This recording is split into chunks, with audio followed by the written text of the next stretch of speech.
Hello, everyone, and welcome to the broadcast. I'm Ash, also known as Fun Acceptable Views on X, and with me are my sassy co-hosts who put the dis in dissident, Suze, aka Suze Creamy, and Tammy, aka Unacceptable Canadian Girl.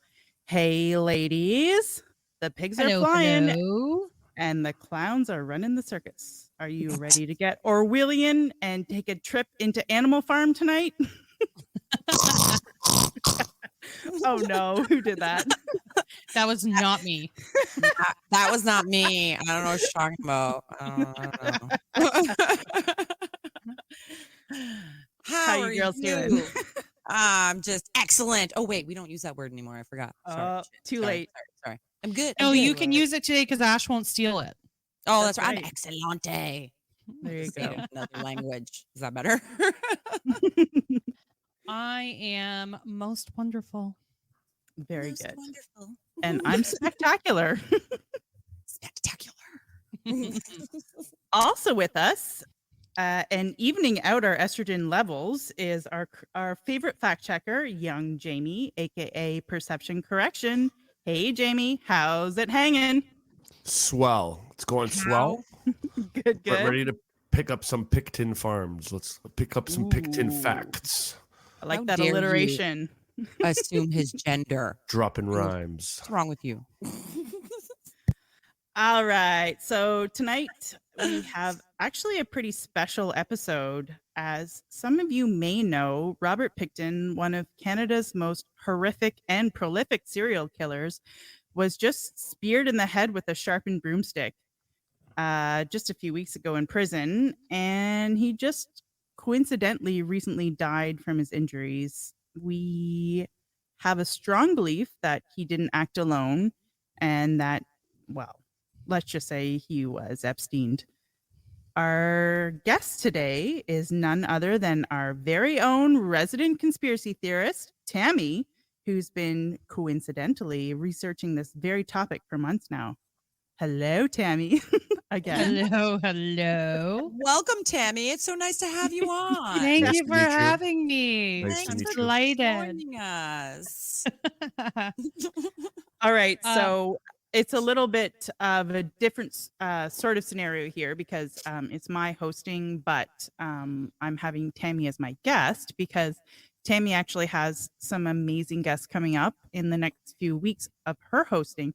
And because of what's gone on with Robert Pickton and all of the research that Tammy's been doing, we didn't want to wait until her next free episode to go ahead and talk about this because it's such a big deal. So that's why I'm having Tammy on as my guest because we definitely need to go down this rabbit hole. So Tammy, take it away. Tell us what we need to know.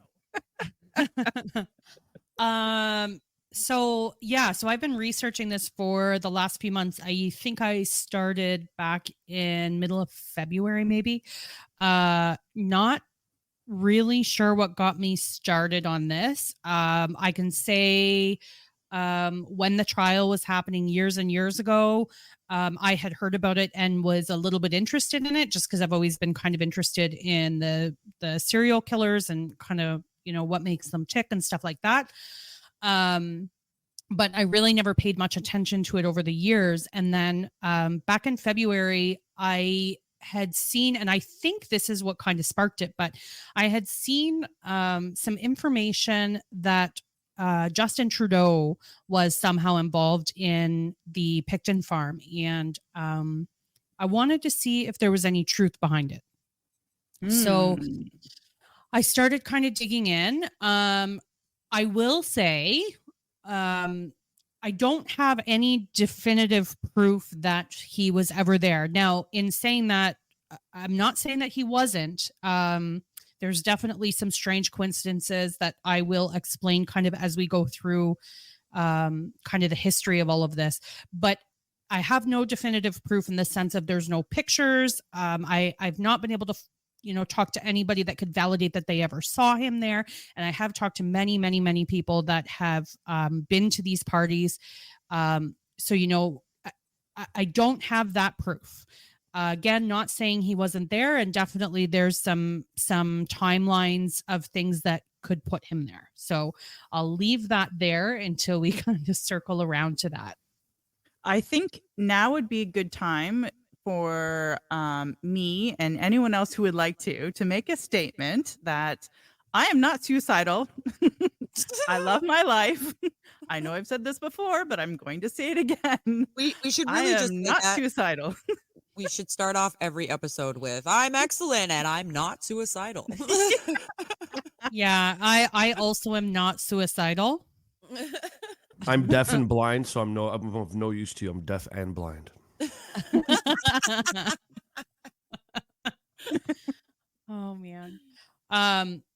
It's kind of creepy that we even have to say it. And unfortunately, in researching this, one of the things that I learned is it's a pretty scary rabbit hole to go down. And of all the rabbit holes I've gone down, this is the one that has made me feel the most unsafe. And I'm generally not a paranoid person, but there's definitely been some weird things that have happened to me recently that have made me kind of question if I don't know, if I maybe kicked the hornet's nest a little too hard, as somebody else had said I'd done. So Yeah, well, I mean, we just recently put a poll out on our broadcast page and, just talked about the fact that Pickton was just murdered in prison, and the fact that Tammy had been delving into all of this and whether or not people thought that it was a coincidence or not.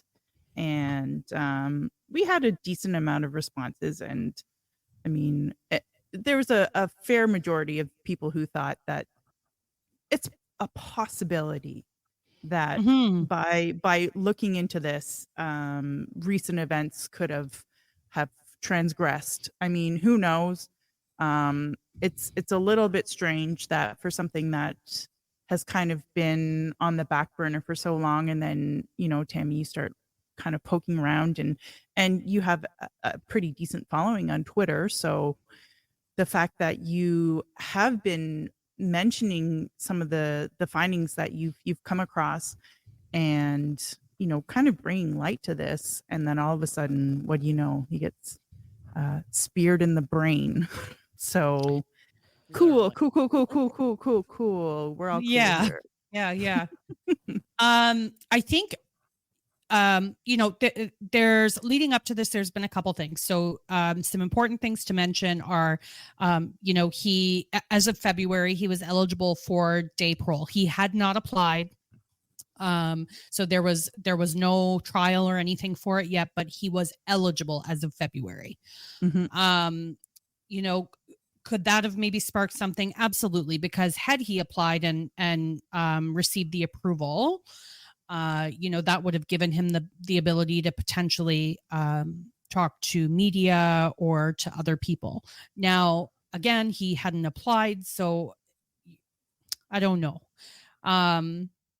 That's the interesting other thing in itself that he hadn't applied. I wonder about that. Yeah, I thought that was kind of interesting too. The other thing too is there is a trial coming up in June to stop the RCMP and Justin Trudeau, because he's been an advocate for it, from destroying over 14,000 pieces of evidence from the Pickton farm. And again, that's coming up in June. So could those things maybe have had something to do with it? Absolutely.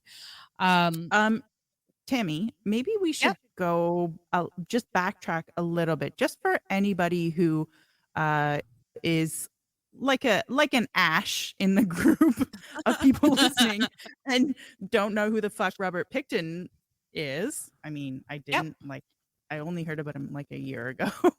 So why don't we backtrack a bit and then just kind of talk a little bit about who he is and kind of the that whole side of things.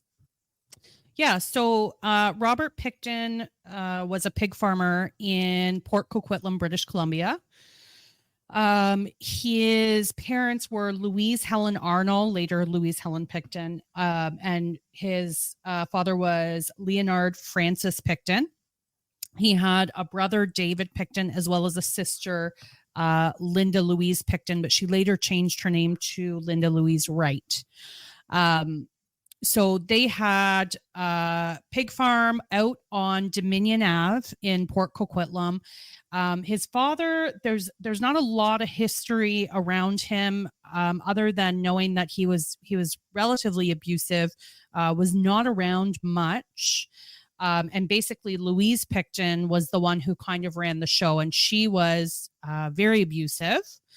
They actually sent Linda, the sister, to go and live with her aunt and uncle in Vancouver at a very young age. So they removed her from the farm.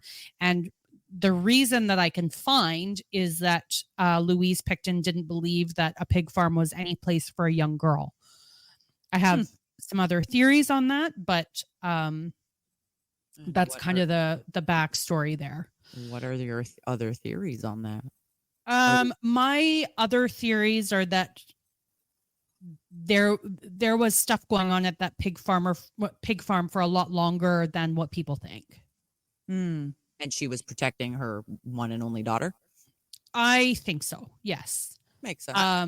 I kind of wondered, I mean, this is complete speculation and there's nothing to go on this other than the fact that I think she's a sketchy bitch. But I just wonder, like, when she was away, did she get, I don't know, was she MK Ultra'd or something? Because there's more to the story with Linda. Yeah, there's definitely more to the story. It's really hard to find information on her. That's kind of the rabbit hole that I'm going down currently, because up until, the last couple of weeks, I've been very focused on the Robert and David side of things,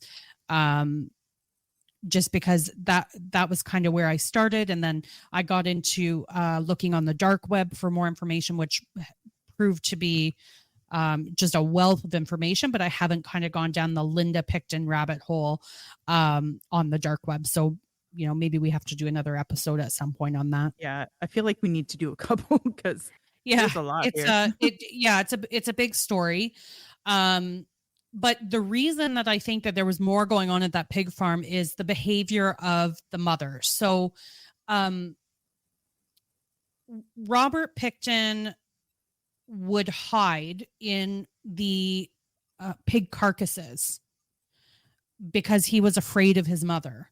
There was some very strange happenings that took place on the pig farm and some very strange behaviors. And one of the examples that I'll give is October 16th, 1967. David Pickton, Robert Pickton's brother, had just gotten his license. And he was driving home and he hit a 14-year-old boy named Tim Barrett. And he was badly injured. Robert. David Pickton drove home to tell his mother that he'd hit him. And Louise drove back with him and actually rolled Tim Barrett into a water-filled ditch. And I believe it was on Barrett Road that this happened, right? So it was like the name of the road was the Barretts, kind of like they'd been there for a while too, right? That I don't know. I just know it was very close to their home. Mm-hmm. Oh, wow. So she rolled him over into the ditch, and then at about 1:00 in the morning on October 17th, his parents, they'd searched for him, couldn't find him. They were finally able to report him missing. And the next day, his father and a neighbor were kind of walking the roadways, and they saw his shoe. And when they went over, they actually found him dead in the ditch. The autopsy showed that he had a fractured skull and some other injuries, but that he had actually died of drowning. Oh, wow. So, yeah, the Louise Pickton was never charged with anything. David Pickton was placed on, I believe, a 4-year parole. So there really was never any punishment for it. That's crazy. And Yeah. I believe, from what I know, there was also another hit and run. Sorry, I don't know about that one. Oh, okay. I think I need to double check this, but I think it was an uncle or something. One of the Pickton Oh, uncles. there was another Pickton that died like in a car crash. Right. If that's what you're talking about. Yeah. It just seems suspicious that, like, I don't know. I mean, sure, it happens. People die in car crashes, but, it's kind of convenient too. Yeah. So there's just some very weird behavior at this time going on at the farm. Robert's reaction to his mother's very strange. And then also when I think he was 13 years old at the time, Robert went to an auction and used his $30 or $35 that he had to buy a calf. And he told this story often to people that he met, that he was going to have this calf for the rest of his life. And he brought the calf home, and about 2 weeks after having the calf, he came home and he couldn't find it. And when he was asking where it was, his father said, "Oh, well, maybe it ran off or something. Go check in the barn." And when he walked into the barn, he saw his calf hanging and gutted. And his father had actually done that. Oh, wow. Yeah. So here's a little boy who was more afraid of his mother than he was of pig carcasses, and would hide in the pig carcasses. Yeah. And then, then they're, I understand sometimes, especially in farming life, maybe, you do want to get your kids used to the idea of, let's say, like, animals being slaughtered. That's a part of the business, let's say, but that's a very sketchy way to introduce your child to that idea, by just slaughtering his pet. Yeah It's all very strange. And he doesn't shy away during some of his transcripts that you can find online, or some of the letters that he wrote to some of his pen pals, in saying that he was abused as a kid, as his father beat him, different things like that. So definitely it was not a good childhood. He definitely had kind of a harder life. He was also slow, so he was placed in special education classes. He had to do grade 2 twice. And by the time he was in grade 9, he was only operating at a grade 5 level.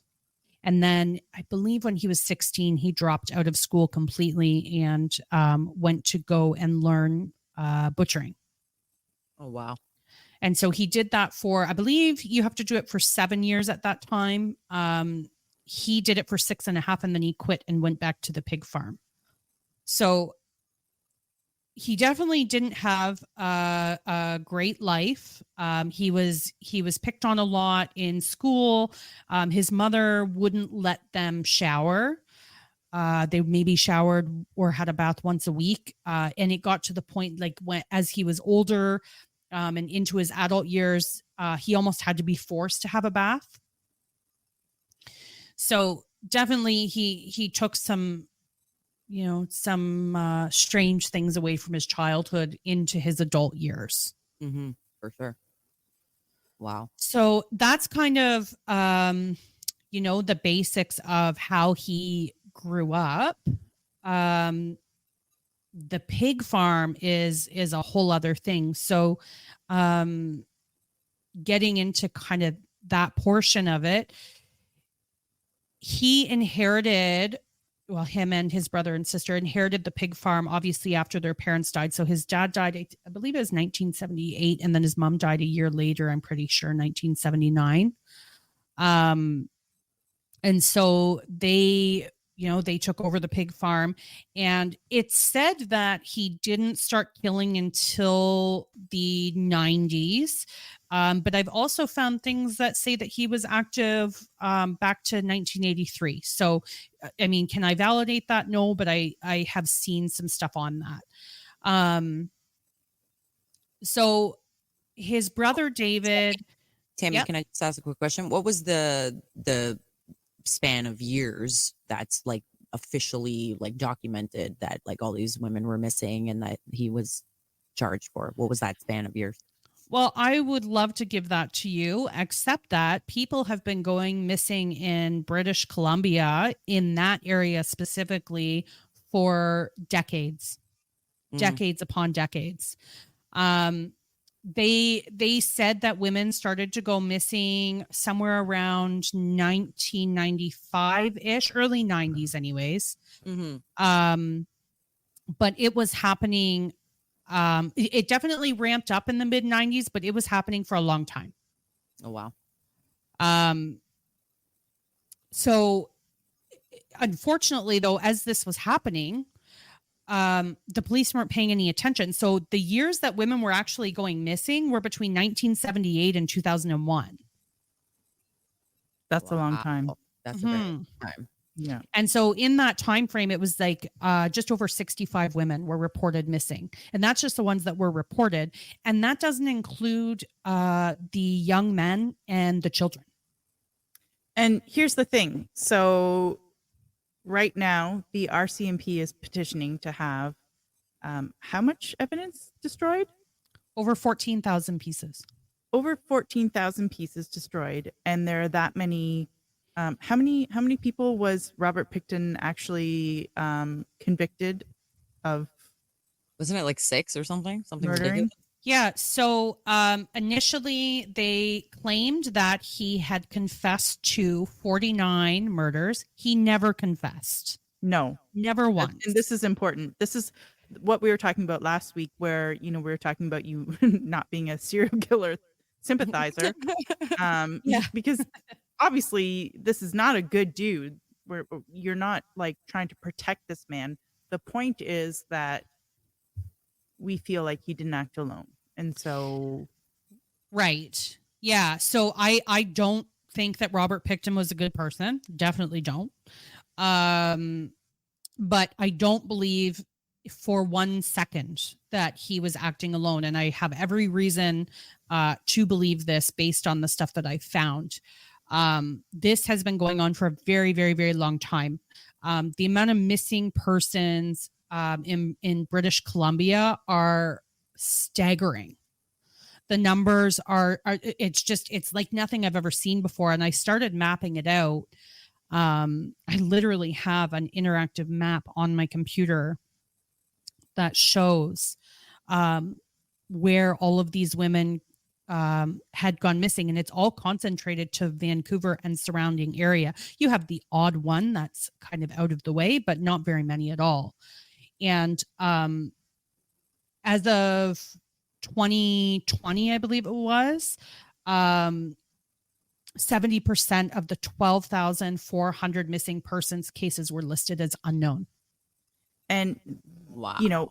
if you want to expand outward from that, you can also look into, say, like the Seattle area and notice that there's a lot of missing people there, missing persons. Can you explain a little bit about, let's say, the geography of the farm and the reasons why maybe missing persons in Seattle could be connected to something like the Pickton farm?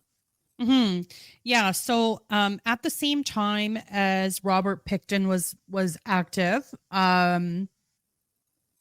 there was another serial killer active named, people would know him as the Green River Killer, but his name was actually Gary Ridgway. So Gary Ridgway was murdering women in Seattle. Now, the reason this is important is where the pig farm was situated. It actually, in behind it is the rail port, and it's a major rail port. It goes right into Seattle. It's also about, I think it's about 35 or 40 minutes from a major seaport in Vancouver. So this is huge because if you were going to traffic people, you've got a major rail port and a major seaport very, very close. So what's interesting about this is Gary Ridgway actually spent time in Vancouver, and it was a significant amount of time, enough time that there was several prostitutes on the downtown east side, which is a very bad area of Vancouver, that reported being attacked by him. And he was also said to have attended the Pickton Pig Farms as well, or Piggy Palace. Do you would now be a decent enough time for you to kind of get into Piggy Palace, or do you feel like maybe you want to cover a bit more of the history first? Wait, can I ask a question that I wanted to ask before, but then I didn't want to cut you off?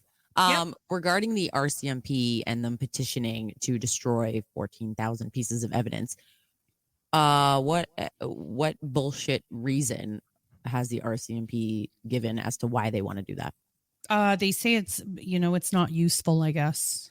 It's, it's not needed. Climate change. Yeah, the unvaccinated. We must destroy this evidence. Yeah. Now, the other interesting part about this is in February of 2024. This is insane. So in February of 2024, there was over 400 samples, and it was, samples of meat from the farm, stuff that was found in freezers, but also other samples. So, DNA and some unknown samples and things like that were found at the farm, and they were kept in 3 freezers with the RCMP. And guess what? These freezers happen to just break down. Wait, not yet.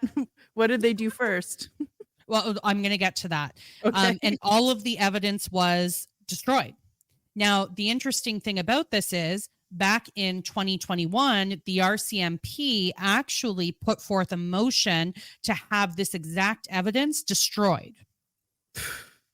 Like, come on. Wow. I'm sure it's just a coincidence. Oh, of course. It's just a coincidence, of course. How dare you question it? How dare you?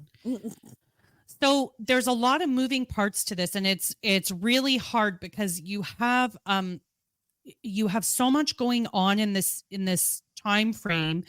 And I've had a lot of people say to me, like, you're making a conspiracy out of nothing or whatever, but I think that they don't understand all of the moving parts with this case. And so I want to kind of explain some of the really big parts of this that make this, I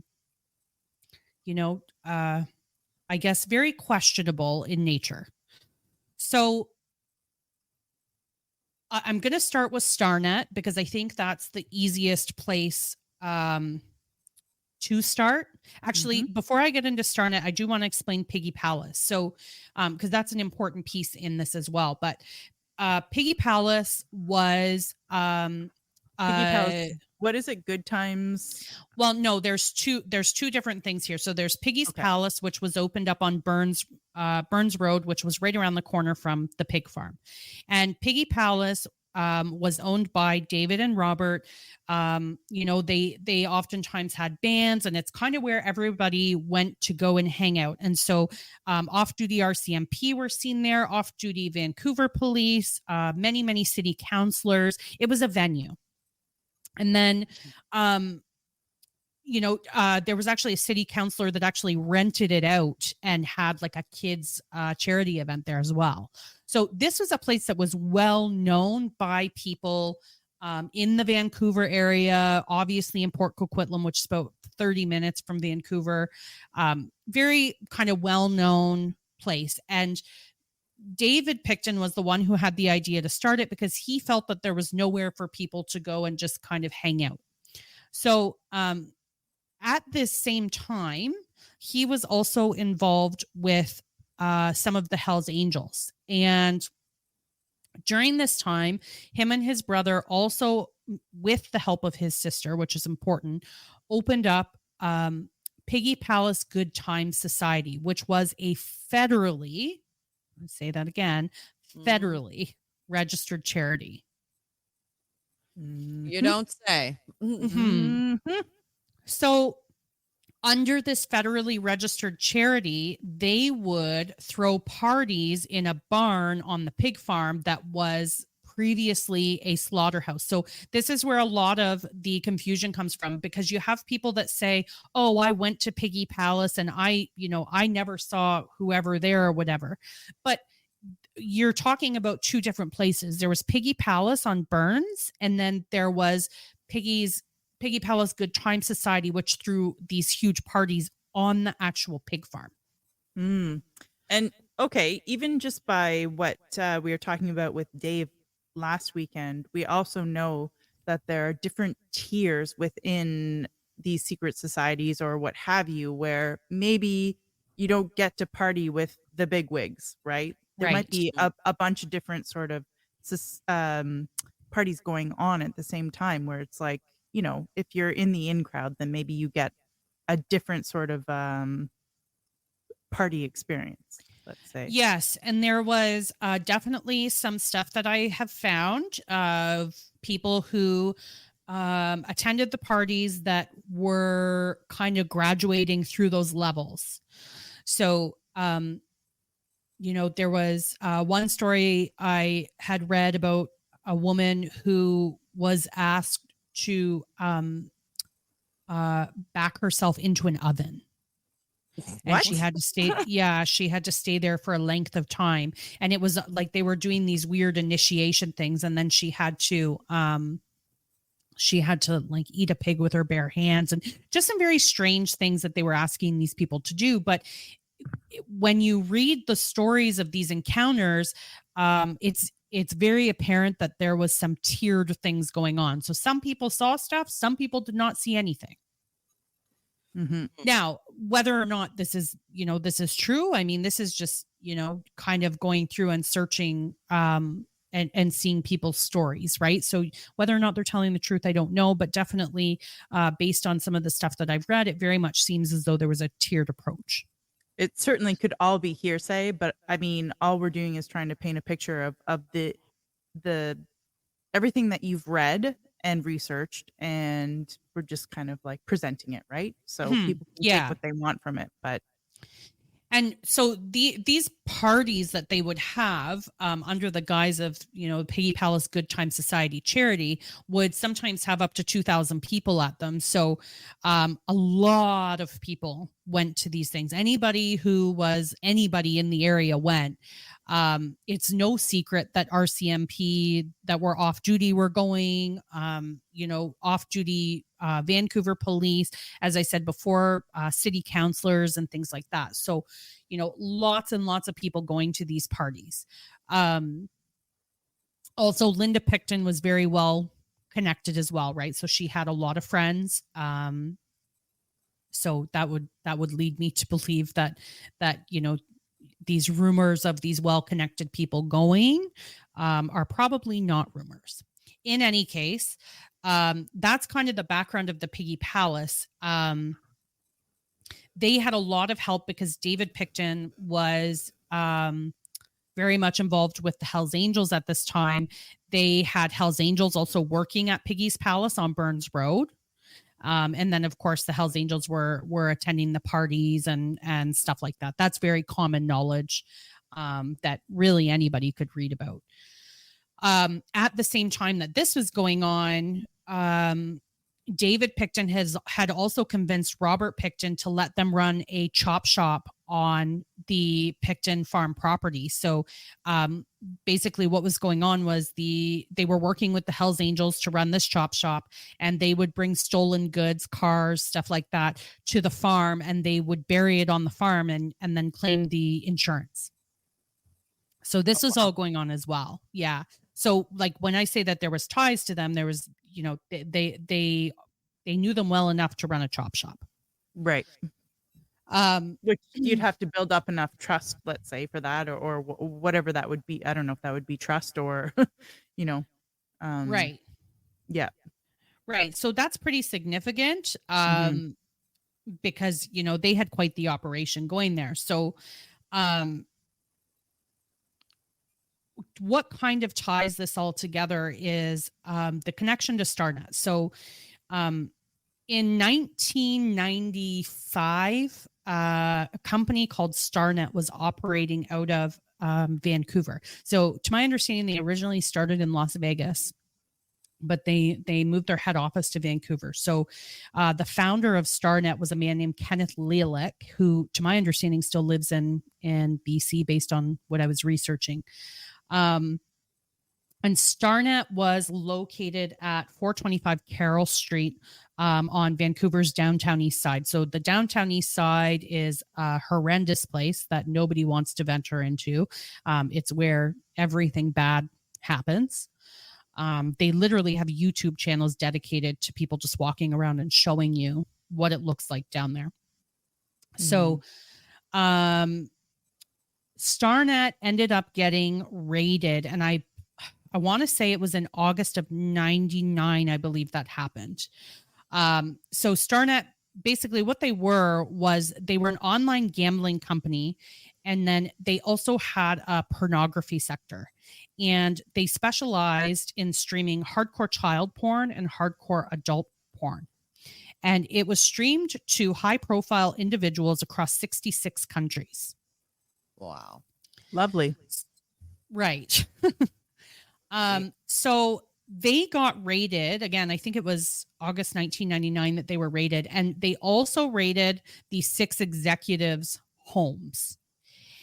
And they ultimately ended up getting shut down. Now, there is speculation, and I could not find any evidence myself, but there is speculation that all of their hard drives were taken to World Trade Center Building 6. Oh, no. Wow. Yes. Wow. Yeah. So, again, can I validate that? No. But Is it believable? Yes. right. Now, Lilac also ran a business with a man named Lloyd Robinson. Lloyd Robinson was the leader at that time of the Hells Angels Vancouver chapter. And their business that they ran together was actually to source and provide prostitutes and strippers for the sex films that were being live streamed by Starnet. So, catch your breath. David and Robert Pickton had become good friends with the Hells Angels, and at this exact same time were running the chop shop for them on their farm. David Pickton also at that time owned a demolition company as well as like an excavation company. And the brothers would have large pits dug around the farm where they buried all of these stolen goods and things like I had mentioned before. They also would bury animal bones and carcasses. Now, during this time, which I also found very interesting, they had the rendering plant doing pickups 2 to 3 times a week at the farm. And what's interesting about this is at this time, it wasn't even a fully running pig farm anymore. But David Pickton had trucks moving dirt between properties. So they owned several properties. And a lot of this dirt later on ended up being moved underneath the Walmart and the Superstore. How convenient. Wow. Yeah. Something you'll pretty much never be able to unearth because a Walmart stays forever. Right. So there's a lot that ties all of these things kind of together. There's, you can kind of see how the people all get tied up in each other, which has to, it kind of makes you go, Now there's another piece to this. And the other piece is, there was a company that was hired out by Starnet called Greek Life Films. And Greek Life Films it actually is what we now know as Lionsgate Films. Stop. Yep. And that's owned by Frank Gustra, who is best buddies with Bill Clinton. No, you don't say. So now, is that to say that, they were involved. I do not know. What I do know is there has been many, many, many people that have come forward claiming that they were making snuff films. I can tell you, based on the stuff that I have researched and the amount of people that are just randomly missing in that area, there is something happening. Oh, for sure. It's not normal. There's 29,000 some odd people that go missing each year in British Columbia, and the majority are coming out of those areas. The amount of people that I have had reach out to me on this case to give me pieces of information that have asked me not to mention their names, that are afraid for their lives, it would actually blow your mind. I wake up every day to probably 15 to 20 different messages Wow. of people just providing me information. Now, that's kind of the background of everything. The interesting thing about, how the people are still going missing is this. Starnet closed down and they moved a few streets over.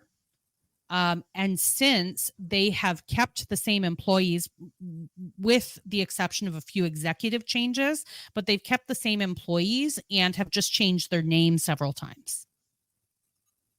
Wow. Mm-hmm. And people continue to go missing. Now, I did have somebody reach out to me, and I'm not going to say what their profession was because I feel that it's very specialized and I don't want to get anybody in trouble, but I think that this is an important piece. But somebody had done some work for Starnet.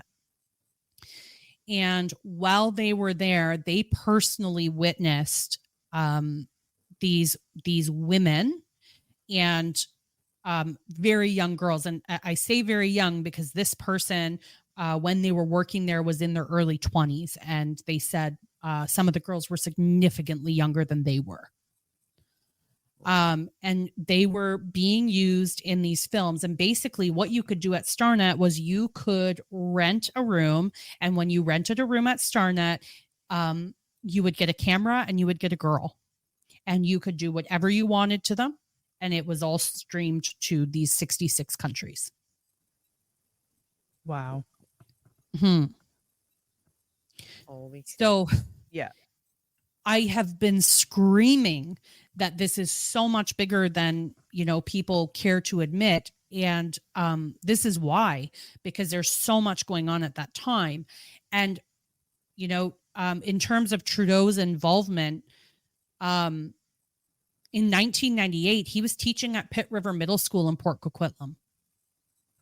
And in 97, 98, he was also working at the Rogue Wolf nightclub.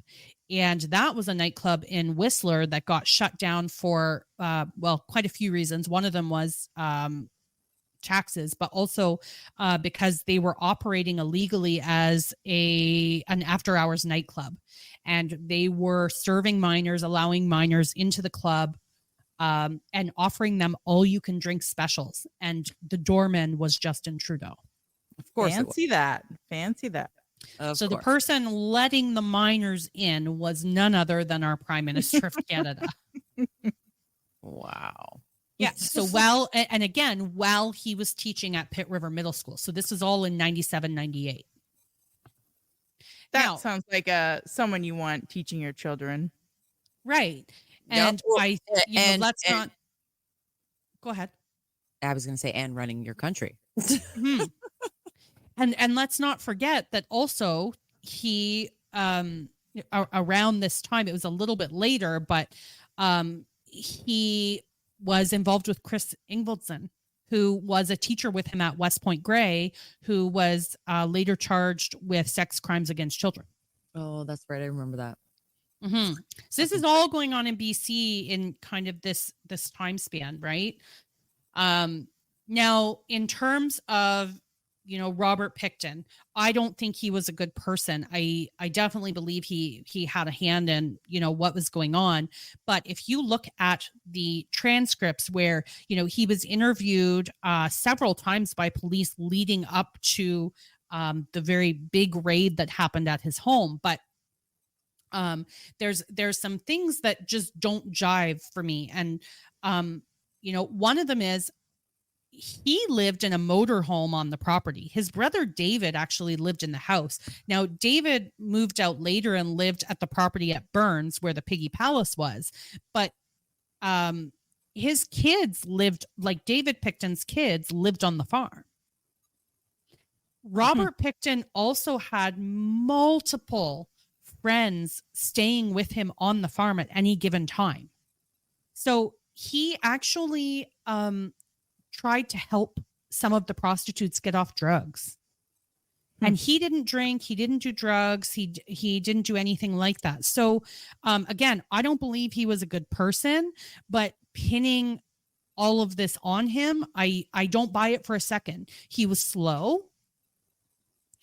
And nobody's going to convince me that this man hid 49 plus murders for, damn near 2 decades. Yeah.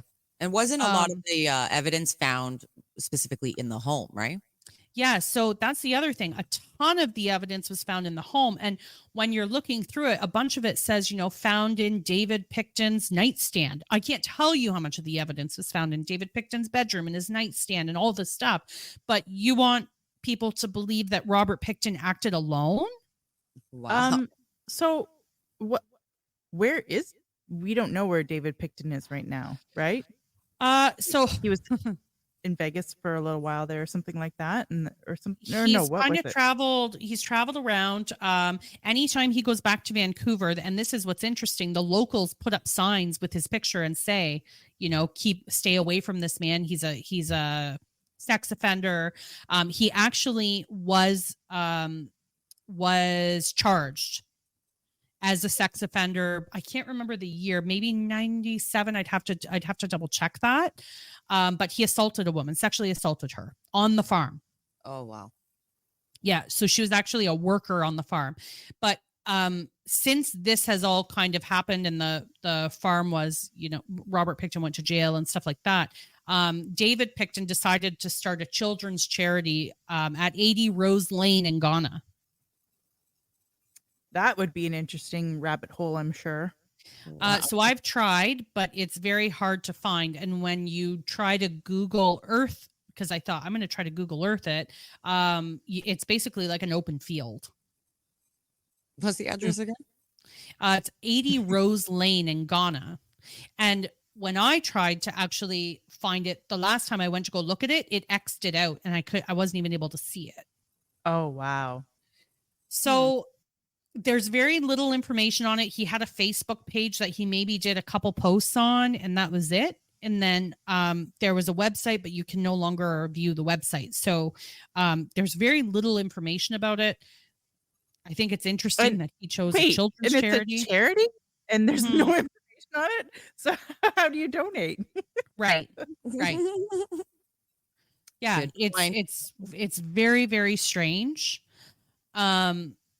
So yeah, I don't believe that Robert Pickton acted alone. My theory on this is, well, like I said, there's a lot of moving parts, but what are the chances that Gary Ridgway would attend the Pickton parties? What are the chances that 2 serial killers are getting together and know each other? Like that's wild when you actually think about it. And Gary Ridgway was seen at these parties. So and his like a bunch of remains were found on his how many acres? I forget, like 14 or something like that, wasn't it? Or 40 or I don't know. There was a 4 in it, I think, but like a similar sort of setup where a large acreage and oh no, you might be confusing him with Herb Baumeister. Oh, yes, I am. Indeed. Yeah. Which was also happening at the same time, by the way. Right. Okay, And yeah, I was totally getting that's a whole other thing. And yeah, that was in the States, but yeah. Yes. Yeah, that was in Indianapolis, but again, all the same time frame. And then the other weird thing about this too is the amount of active serial killers at this time. So Robert Pickton, while he was active, there was 3 other serial killers active in Vancouver at that exact same time. And well, I mean, the Bernardo case, that was within around that Mhm. same time too, Yeah. in the GTA. And there are possible ties between maybe between the Pictons and Bernardo. If not directly, indirectly, like a sort of like a Kevin Bacon scenario. I did look and I wasn't able to find anything on it. There's a lot of people that say that like Paul Bernardo was tied to David Russell Williams, who was a colonel, who flew many dignitaries around. But I couldn't find any information that led Paul Bernardo or him to the Pickton farm. Right. There are allegations that David Russell Williams drove dignitaries or let's say like maybe more well-known elites to the Piggy Palace parties, but there's no direct evidence of that. So that could just be people trying to, make up some drama. Who knows? You can take that for what it is. But yeah, I looked into it and I couldn't find a single thing that would lead me to believe that that was the case. But who knows? Right? Who knows for sure? But that is another very very creepy case, which I think we'll have to go down and talk about another time, because maybe we can do even like Bernardo and him, because they were actual roommates, I think, right? They weren't roommates, but Or they schoolmates. yeah, Schoolmates, they went to the UT. University of Toronto together, Scarborough campus. They lived down the road, or sorry, on the same road together. Not together, sorry. They lived on the same road at the same time, same neighborhood. Yeah. That was really hard for me to get out for some reason. And they partied together. And so, yeah, there's definitely some ties there. David Russell Williams also went to the Upper Canada College, which is, if people don't know, there was a housemaster there named Douglas Brown that was molesting and raping young boys, and David Russell Williams happened to go to the school at that same time. So definitely some weird things there. And while I'm talking about institutions, that's the other thing I wanted to mention about this. So what a lot of people don't know is Robert Pickton actually lived very close to, and at one time it was his closest neighbor, to the Essendale Psychiatric Institution, which was later named Riverview. And there is a lot of talk, and I say talk because when MK Ultra happened, or when it came out to the public, basically the institutions were notified. So many of the institutions that participated didn't actually know that they were participating in that. So they had CIA operatives working within the institutions conducting the experiments. So once it became public knowledge, the CIA basically said to the institutions, we're going to leave it to your discretion as to whether or not you would like to inform the public that your institution was involved. So over the years, just based on the different experiments that some of these institutions have conducted, that's kind of how it's come out that they were involved in MK Ultra. So Riverview was doing some very interesting experiments on people. They were doing everything MK Ultra. So the electroshock therapy, the water tortures, the other one they were doing? Oh, the insulin induced comas. They sometimes had people in comas for, a few weeks to a month. And all of this was going on. And there was at this time a very huge mental health crisis in, the area. So, based on what I was able to research about the hospital, there was about 1,085 people that died at the hands of this hospital. And at face value, this hospital looked like they were trying to do all of this really nice nature therapy and all sorts of stuff. But behind the scenes was a whole different story. And many of these patients, when the hospital shut down, ended up just getting put out into the public. So why is that interesting? Well, were these people participating in what was going on? We don't know. Seems plausible. Yeah. So they ended up in one, like the seedier areas of, especially in Vancouver and whatnot. And then,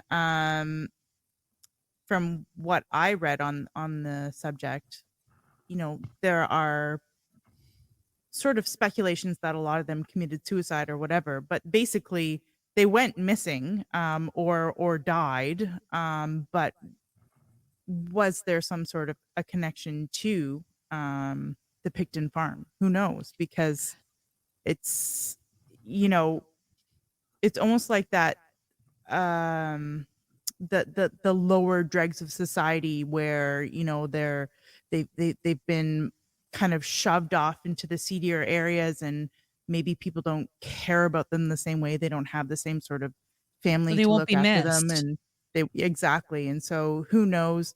It's an easier target to go after people like that, and who knows, right? Well, especially if you're doing, weird ritualistic things, which a lot of the speculation, that's kind of talked about is that they were doing some weird ritual stuff at the Pickton Pig Farm. And there's many, many, many people that have come forward saying that they witnessed that type of behavior there. So, could it be that they were using some of these people in hopes that they wouldn't be missed? Yeah. And, the sad part is even with the prostitutes and stuff like that, their family members were coming forward for years. And the Vancouver police were doing nothing. The RCMP were doing nothing. In fact, when people were calling to report their loved ones missing, oftentimes the Vancouver Police Department hung up on them or said, "Oh, they're on a cruise. Don't worry about it. They'll show up later." They're on a cruise. There was one girl who basically she'd never left the area, and they said, "Oh, maybe she went to party in Montreal." Yeah. So that was, give me 1 second, because I'm going to give you, Patricia Johnson. So in 2001, Patricia Johnson went missing from Vancouver. She'd never left Vancouver her entire life to go anywhere. Her own mother reported her missing to the Vancouver Police Department, and they said that she went to Montreal to party. And how did they know this? Like, to say that to the mother? Like, what? Right. What? Yeah.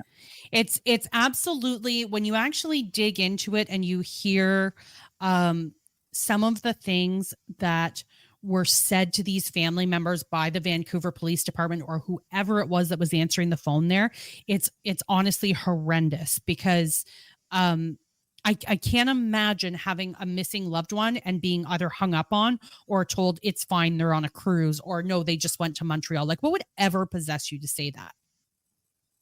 Yeah. Unbelievable. So this is some of what was happening. And these people are all people that I think initially they thought, these people aren't going to be missed. But at the same time that all of this is going on, and this is probably another important thing to mention, is the do you guys know what NXIVM is? No. Of course I don't. Trafficking cult. Mm-hmm. So I forgot you were there, Jamie. Trafficking cult. Mm-hmm. Oh. So the NXIVM was a sex cult that was being operated in many places, but it was happening in Vancouver. And Claire Bronfman, do you guys know who the Bronfmans are? Seriously. Yes. You know what? Two of you can fuck off. So Stephen Bronfman is the Bronfmans I guess to start this, are a very, very, very powerful family from Canada. They own Seagrams. Okay. Oh, So, yeah, I'm sure you guys okay. have heard Yeah. of Seagrams. Yeah, like Um, that's like the gateway alcohol everyone used to yeah, drink. yeah. It's like the wine coolers. Well, Claire Bronfman was actually a recruiter for the NXIVM sex cult. She was very high up in this cult, and it ran in Vancouver and Seattle from the late 90s to 2000s. There was actually quite a few prominent people that got dragged into this sex cult. One of them was on that can't remember the name of the show, but it was like a Superman show. Anyways, doesn't matter now, but so this cult was also operating out of Vancouver during this time period. Where it gets interesting is the Bronfman connection is strange. So Stephen Bronfman is the chief revenue officer for the Liberal Party of Canada. What? And he is Come the on. senior, yeah, Wow. and he is the senior advisor and longtime friend of none other than Prime Minister Justin Trudeau. Sparkle Socks Ed- himself? Yep. Edgar Bronfman Jr., the former Warner Music Group CEO and son of Edgar Bronfman Sr., was associated with Jeffrey Epstein and was found in his little black book. Oh. Wow. Well, So- well. I'm a little upset that I have to stop drinking Seagrams because I didn't know that they. And I like Seagrams. What the fuck? So this is why I have been trying to kind of shout this from the rooftops and make people understand there's so much more here. And now, could everything be connected? No, maybe not. But is there definitely some strange coincidences? There absolutely is. There is people still going missing in Vancouver to this day. And I'm not joking when I say I started a map and I've been tracking this. This has been going on and on and on, and nobody's doing anything about it. And the crazier part is, it's not just Aboriginal women. It is young men, it's children. Have you guys ever heard of the Highway of Tears in Vancouver? Sounds familiar. Yes, I have. So I'm just going to bring this up here. Give me 1 second. Because this is really interesting too. So the Highway of Tears is a 719 kilometer corridor of Highway 16 between Prince George and Prince Rupert in British Columbia, Canada. It's been the location of crimes against many missing and murdered Indigenous women beginning in 1970. The phrase is coined during a vigil held in Terrace, British Columbia in 1998 by Florence Naziel, who was thinking of the victims' families crying over their loved ones. Oh, wow. So it's just wild what has been going on, and nobody's paying attention to this. Yeah. It's like you just said. There are so many strange coincidences, and maybe that's all they are, but I'm thinking that they're not. I mean, maybe some of them are, but there's a lot of very dark, very I don't know what I'm trying to say, but this doesn't just happen for no reason in a very small area too, right? Mm-hmm. For sure. And Tammy, wasn't Robert Pickton preparing to write another book? Yeah, so that was the other kind of thing that I thought was pretty significant about all of this was that Robert Pickton actually already wrote a book. So anybody that's been kind of following my journey, we'll say, on this kind of rabbit hole or down this rabbit hole, knows that I've been looking for a very specific book, and it's called Pickton in His Own Words. And how this came about was obviously doing this research, I found out that he had written this book. So I went looking for the book. And I wasn't able to find it. And I very quickly found out that it had. Whoops, sorry, I accidentally muted myself there. I very quickly found out it had been banned. And so I started to look into it. And what I found was supposedly the victims had said that, they don't want his book out there. What's interesting about it is as quickly as it was put out, it was taken down. Now, it was for sale on Amazon. The sales on it were crazy. And just so everyone knows, he wrote this while he was in jail. Yeah, so he wrote it while he was in prison. And then what he did was he gave the transcript to an inmate and asked the inmate to bring it to a man named Michael Childress. And Michael Childress then took it to a publisher and had it published. So, I went down this rabbit hole looking for this book, and I think I still actually have the email because I kept it. Just give me 1 second here to see if I can find it, because it was very interesting. I also think we need to pay attention to see if anything happens to Mr. Childress. Well, I actually reached out to Michael Childress and had a conversation with him, and then he vanished, which I thought was very strange. So I reached out to the publisher, and the response I got from them was, "Hi, that title's been terminated. There are no available copies." It's literally what they wrote to me. That's it. Wow. So it was very weird to receive that message. And when I say I have looked for this book, I have looked far and wide. I've been on the dark web looking for it. I have called used bookstores, to the point that there was people actually calling around to used bookstores across Canada trying to help me find this book. So as I'm calling the bookstores, the people are like, "This is so weird. I just had 3 other people call and ask for it." Wow. Like, thanks everybody for trying to help. Awesome. It was really cool. And then I finally had a really good lead on it by somebody who went by the name Gary on Twitter. And I'm not going to dox them, because I do have his actual name and his email address, but I'm not an asshole. So I'm not going to give it out to the public. But we just want to say that he's an asshole. Anyways, go on. Yeah, and I hope he feels like a real piece of shit for what he did. But he actually reached out to me stating that he had a copy of the book and sent me a couple pictures of it and stuff. And he was like, "You know what? I will copy it for you. No problem." Again, I did not ask for this. This guy volunteered.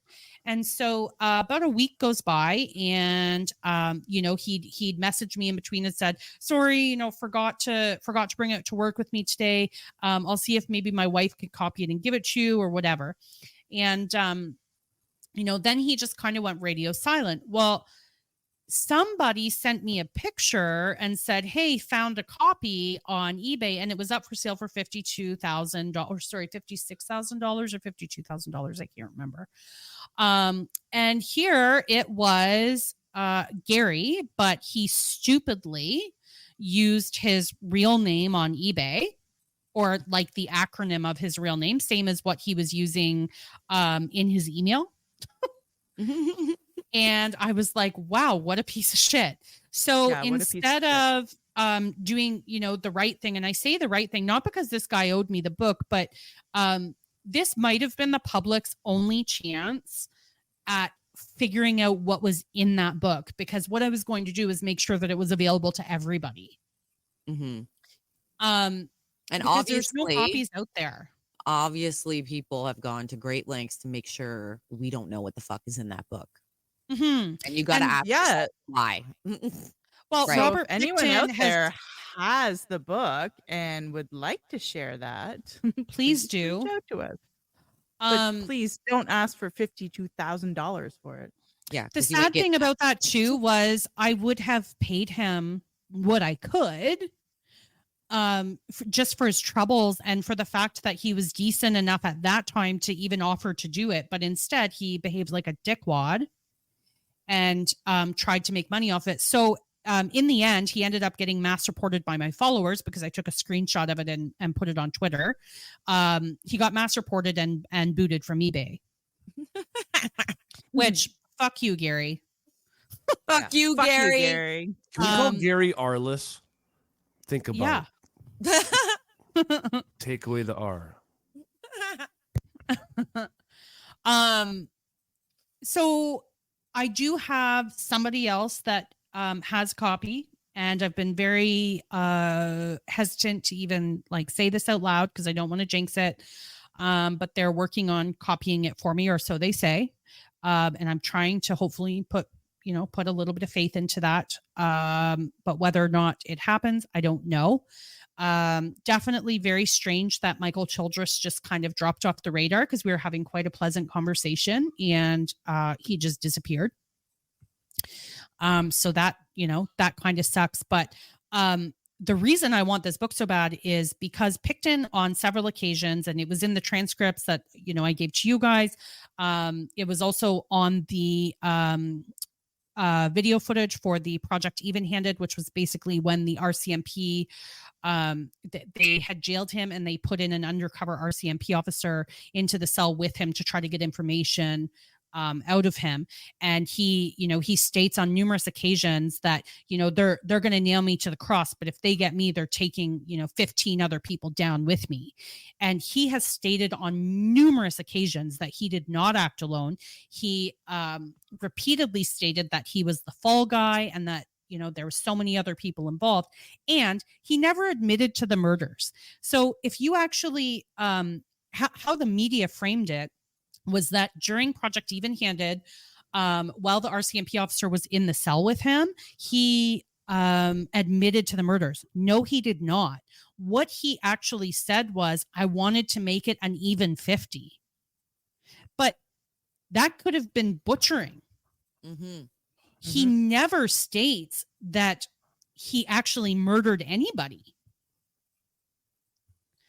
So this is what I find very interesting. And this is why I want this book. And then, to lead up to present day, very recently in prison, he had been saying to people that he was going to write another book, and he was going to provide the names of the people that were his accomplices. And then very mysteriously, he disappeared.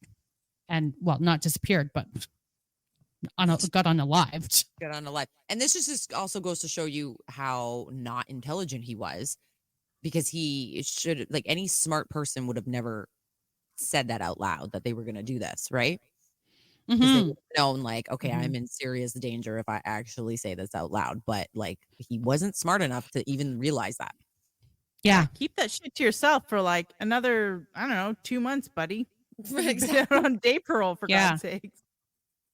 Yeah, so there's a lot of weird happenings with all of this. It's just all very strange. It's all very strange. It's definitely the weirdest rabbit hole I've ever been down.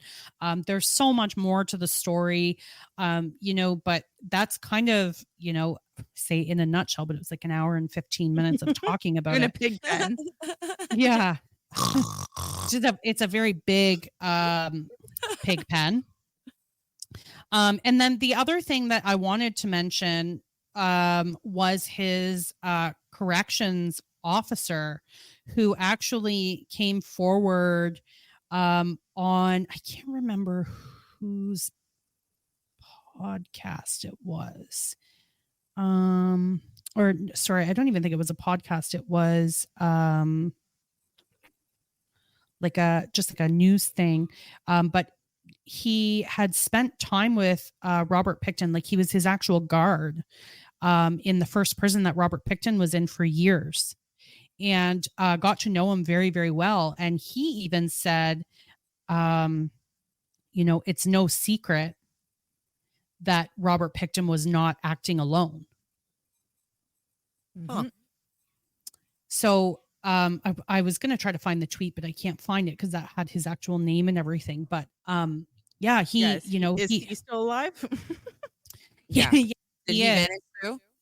And he came forward and said that it was like the day after Pickton got speared in the head. Oh, so, wow. Even his prison guard, who guarded him for years, was saying, he didn't do this alone. That's crazy. Mm-hmm. And now we will never know. Alan Mullen, that was his name. So he guarded Pickton from 2008 to 2017.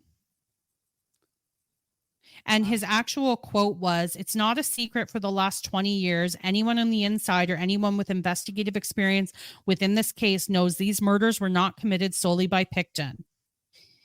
It just further thwarts it," meaning his attack, "just further thwarts the truth of this case from coming out.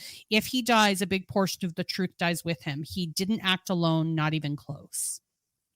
And this is the big reason why it's such a crazy injustice if the RCMP wins the bid to have the evidence destroyed, that they want to have destroyed. Maybe the evidence they want it destroyed because it actually is legit nothing. But why don't you just hang on to it for a little longer? Yeah. But the thing is they rarely dispose of any evidence because there's always the people that will go back and do cold cases, right? So this is strange. Well, I was just going to say, absolutely. If it's nothing, it means nothing, then who the fuck cares? Just leave it there. Yeah. But they'll say it's taking up space or who knows, right? Whose space? Yeah. Emitting too much CO2. Climate change. There you go. Climate change. Back to the climate change. Yeah. So so Tammy, I don't know if we even covered the fact that so basically there were remains found in the pig pens, right? There was remains found. Yeah. Yeah, there was remains found across the farm, all over the place. There's no question there. Right. A lot of remains, a lot of DNA, different things like that. And So then I don't some weird things know like if that dildo with a gun attached to it, and it's like just very strange things.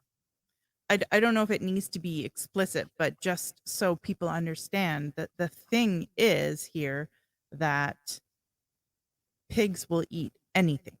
And so we haven't actually come out and actually said this, but the theory is that a whole bunch of bodies were fed to the pigs because they will eat anything. And so that would be a fairly easy way to destroy the evidence of the bodies that needed to go away.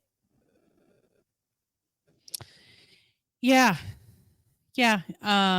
It's definitely an easy way to get rid of people. There was meat that was recalled because well, everybody can use their imagination on that. I would say that's arm to table, not farm to table. Oh, gross. Sorry, I had to do it. But yeah, there was remains found all over the pig farm, all sorts of strange evidence, DNA, you name it. Some very, very, very weird things. Yep. So yeah, that's kind of the short version of what I've been looking into for the last couple months. Yeah, and if there is someone out there that actually knows some of the truth, at least, maybe directly from Pickton, like Robert telling them or whatever, they're never going to come forward because they're going to be terrified. Well, there was a fairly I don't want to say prominent researcher, but one of the foremost researchers on this case had a very strange death occur. I think it was last fall, right, Tammy? One of the one of the foremost researchers on the Pickton farms and whatnot. Didn't he die strangely last fall? Yeah, we were I'm not sure of that. I don't think. we were talking about it. I don't know when he died, but I sent you some of his videos, and then we were talking. I don't know when he actually died.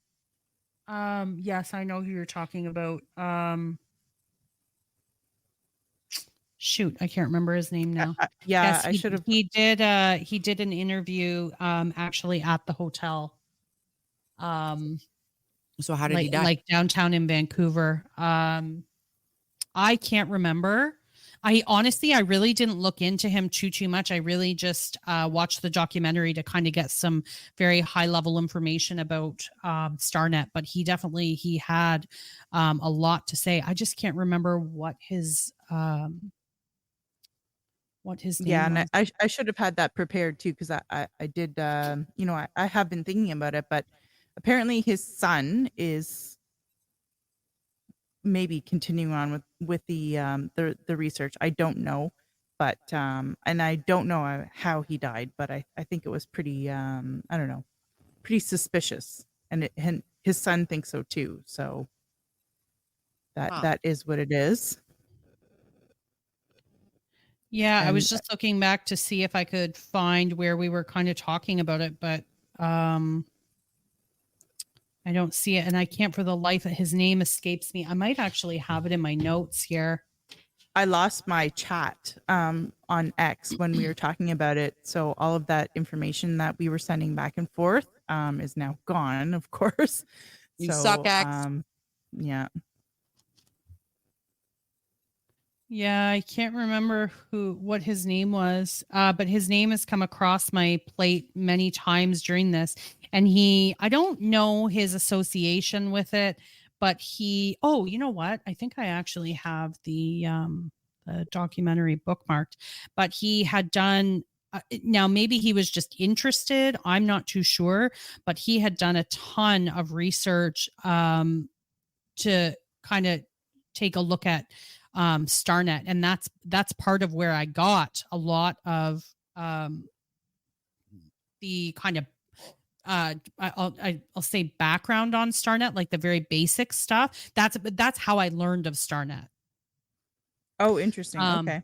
Yeah. Hang on here. I'm just gonna see. I have it here.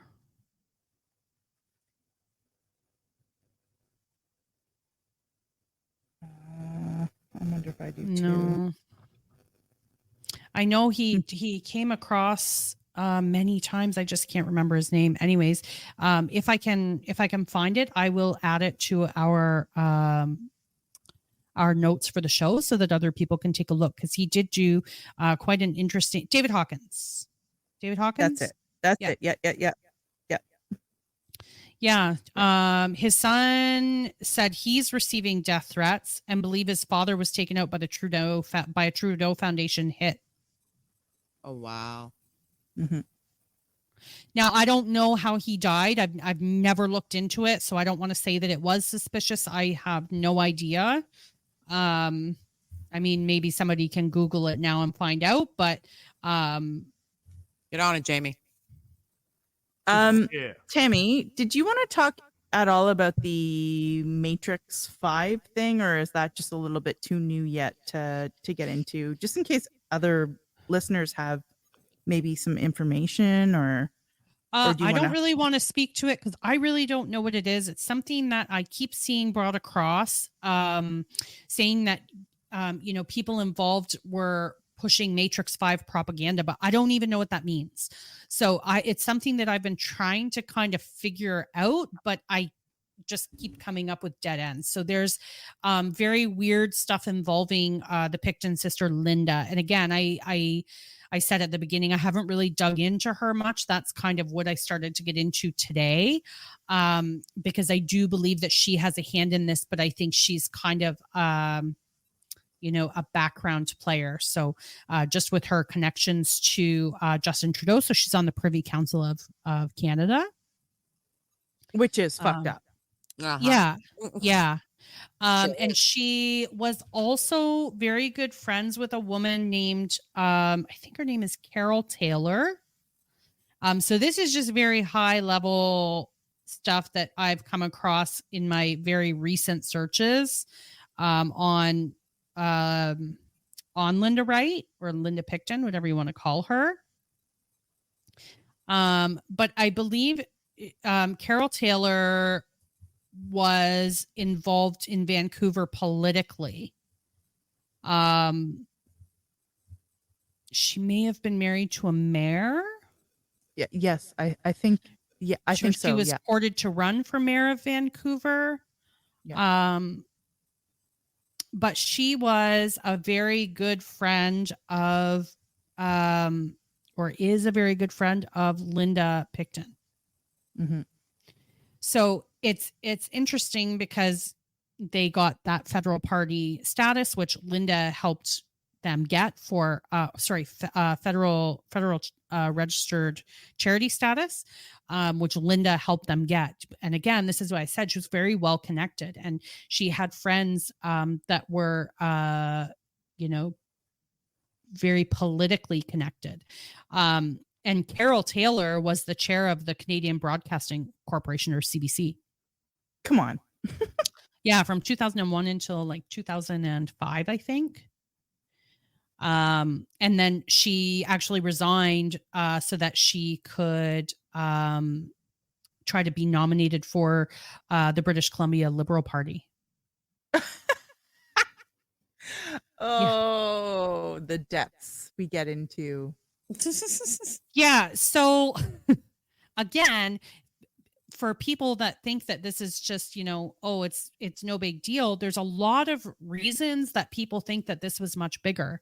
And I'll stress the importance of the fact that the Pickton farm was so close to a rail port, and there was so many serial killers and murders happening at this exact same time down in Seattle and, all over the place for that matter.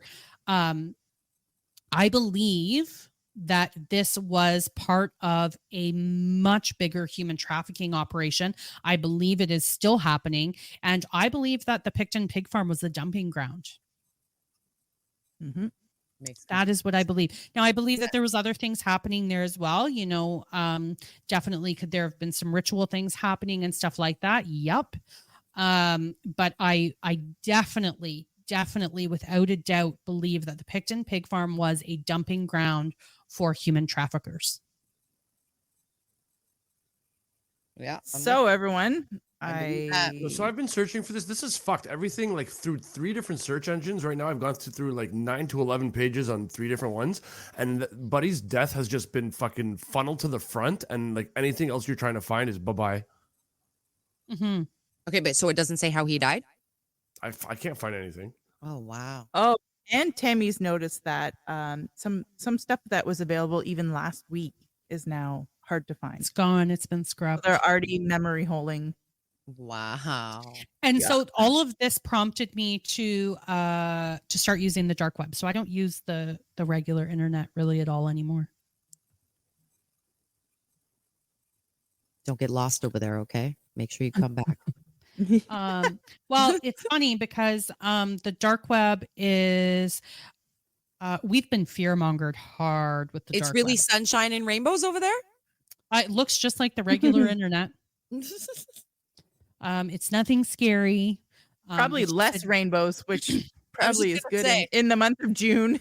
It's got nothing but rainbows up when you start Googling. Yeah, it would blow your mind the difference in information that you get just doing a simple search. And I mean a simple search for anything. Oh, wow. The results that you get through the dark web are so different. And the dark web, like if you use a Tor browser, it uses DuckDuckGo as its search engine. I mean, it's onionized because it's on Tor, but yeah, the search results are vastly different. I highly recommend using the dark web because it's unregulated. And so they don't have the ability to keep things from you there. Now, can you get into trouble on the dark web? Absolutely. If you go looking for trouble, you will find trouble. If you go on places like Hidden Wiki and stuff like that, and you're actually like Hidden Wiki is a great way to search, but if you're looking for nefarious things, then you're going to run into some trouble. But if you're just going on and doing a simple search for information, you're not going to run into trouble. I mean, use a VPN, have an antivirus, like be smart. Don't go just randomly clicking on, download this or anything like that. But you wouldn't do that on the regular internet. At least I would hope not. If you do, you're stupid. So I have become a huge fan of using the dark web. It's where I go anytime I'm researching anything now, because it's the only place to find information uncensored. And the other thing I do want to say about that is we, and I'm guilty of this too. We have said, on multiple occasions, like the mainstream media doesn't report on anything and blah, blah, blah, blah, blah. I can tell you the mainstream media was reporting a ton on Pickton and a ton on some of the weird ties that they had. And it has all been suppressed on the regular internet, but it is all available on the dark web. And I'm talking places like Vancouver Sun, National Post, things like that. So I will give them credit. That's crazy. Right. Mm-hmm. So and then they got in big trouble and they started 2015. Yeah. Maybe a little bit earlier than that. They were gearing up for it. All right. Well, we are at an hour and 30 minutes. That's probably at the kind of, that's I'd say like a decent place to stop. I think we could keep talking about this, but maybe we can revisit this episode if we come across more information in the future. Tammy, I'm sure that you're going to continue to dig around and find more interesting stuff if you ever come out of the dark web again. Don't get lost in there. Yeah. I'll try not surface. To. Tie a rope to your waist when you go in so someone can pull you out if they need to. Right. So I don't know. I feel like it's probably a decent place to end. Suze, do you have some thoughts that you'd like to share before we close out? My thoughts on Pickton. I think Tammy's conspiracy or her thought process is completely bang on. I think I don't think he was unalived because of Tammy specifically digging. I think he was unalived because of the RCMP destroying the evidence, him being stupid enough to say he was going to drop names and write another book. I think all these things is what got him killed. I think there were big key players involved, and people are going to great lengths to make sure nobody ever finds out who they were. All right. I agree. Young Jamie, thoughts? You've been so quiet, young Jamie. Great job, Tammy. And I think that Pickton looks like Freak Show from Harold and Kumar. Oh, God. All right, Tammy, do you want to wrap it up for us? Wait, you're not going to ask me what we're talking about next week? I will. Oh, after. Okay. Final thoughts from Tammy, and then we'll go to the My next bad. episode. I got all excited. I mean, thanks for doing this episode and for kind of having me as your guest so that we could kind of talk it out and get it out to the public. I guess the biggest thing is question everything. That's been the biggest lesson I've learned over these last couple months looking into this, and the more I've dug into it, the more astounded I've been at how deep it actually is, and the connections that it has. We have a human trafficking problem in North America and across the world, and we at some point people have to start getting uncomfortable and start talking about this and start trying to put an end to this, because people are going missing in droves and nobody's doing anything about it. So that's probably the bigger piece to all of this. It's always fun to kind of dive down a rabbit hole, but at the end of the day, these are real human beings that are going missing, that are being murdered. And, it's not just Indigenous women, it's men, young men, and it's children. So, get uncomfortable and start digging into this stuff, and let's try to put a stop to it. Yeah. Question everything. It's just been our theme pretty much this entire time, everyone. Yep. That's why we're here. Yeah, exactly. One thing I would like to say before we close out is that, I mean, the four of us had to have a conversation before we decided to go ahead and do this episode and make sure that we were all okay with talking about this publicly, because this is a huge topic, and there are some nefarious forces here that don't want this information to get out. And so we, like, a bunch of us had to talk to our significant others and our families and make sure that they're okay with it too, because there are forces that are trying to stop this information from getting out. And we decided that even though it's kind of scary to bring this stuff forward, it's so important that we get the truth out, because we shouldn't be living like this. We shouldn't be living in a place like Canada and having these things go on and have them hidden.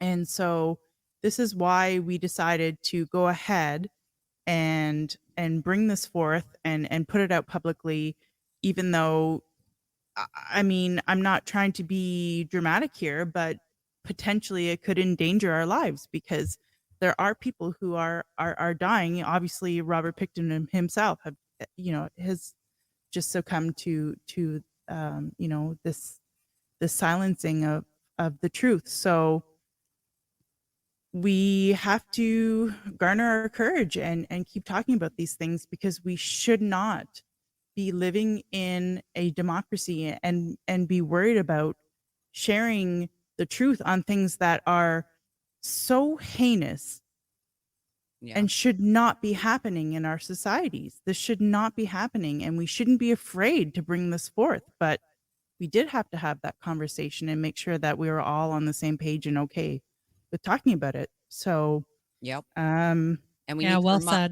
We need to remind all of you once more that none of us are suicidal. Yep, I'm not suicidal. My husband's not suicidal. Federal Agent Billy, I'm blind and deaf. Don't forget. Yeah. All right. Well, Suze, you are that's up me. next. I am. What are we talking about? Please tell me something happier than this. Is it even a little bit gay? I hate to break it to you. Guess what month it is, everybody? Guess what month it is? Guess. Can you guess? Any guesses? Woo woo! Pride season is upon us. It is Pride season, everybody. No, it's not Pride month. It is now Pride season. So we are going to have a chat about Pride, how it started and how it's going, how that movement has been dragged through the mud, and what it's all about now under the guise of love and inclusivity, because we all know that's not what it's about anymore. So let's talk about Pride, everyone. All right. Sounds good. Well, sounds a little gay, but that's okay. I think that's a perfect place to end it. Thanks, everyone, for joining us again. And please like and subscribe, share with your friends, and we'll talk to you all later. Bye, everyone. Bye. Bye, everyone.